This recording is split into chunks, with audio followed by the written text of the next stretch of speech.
কি অবস্থা মুরব্বীরা? আশা করি সবাই ভালো আছেন। বিশেষ করে আজকে রংপুরবাসীর কে নিয়ে কিছু কথা বলবো। চাঁদেরও কলঙ্ক আছে, কিন্তু রংপুরবাসীর ম্যাচ হারে না। ঠিক আছে, রংপুর রাইডার্স ম্যাচ হারে না, কিন্তু সিল মাইরা দিছে বরাবর।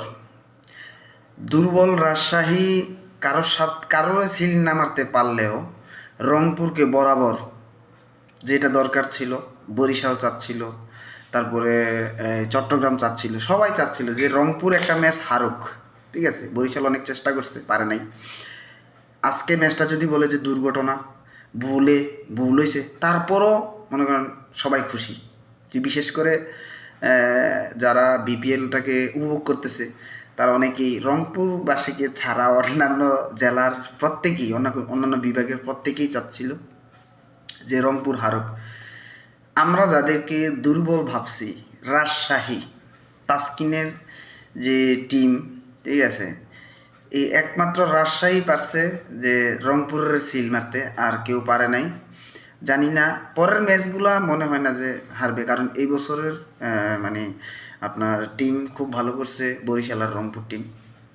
রংপুর মানে এভারেজই খুবই ভালো, ফাটাফাটি একটা টিম করছে। ঠিক আছে, তো তাদের সাথে কেউ পেরে উঠতে পারতেছে না।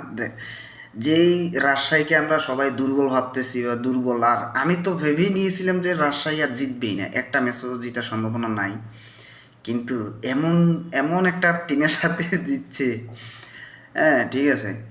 অবশ্য আমি বরিশাল সাপোর্ট করি, আমিও হ্যাপি, কারণ আমরা দুইটা ম্যাচ হারছি।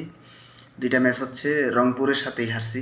ঠিক আছে, ধন্যবাদ দুর্বার রাজশাহীকে। আমি প্রত্যেক দিন ভিডিওতে দুর্বল রাজশাহী বলছি, আজকে দুর্বার রাজশাহী বললাম, কারণ আমার যে প্রতিপক্ষ টিম রংপুর, বরিশালের বিপক্ষ টিম হচ্ছে এই বছর রংপুর। অন্য কোনো টিম আসলে বরিশালের সাথে খাপ খায় না বা ম্যাচ হচ্ছে না। ঠিক আছে, দুর্বার রাজশাহীকে অভিনন্দন, ধন্যবাদ রংপুরবাসীকে। আজকে বরাবর ঘুমাই যাও।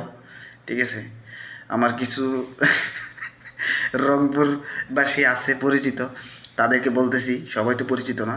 ঠিক আছে, তাদেরকে বলতেছি আজকে ইয়া করে লাভ নাই, অঘুমা করে লাভ নাই, বরাবর ঘুমিয়ে পড়ো।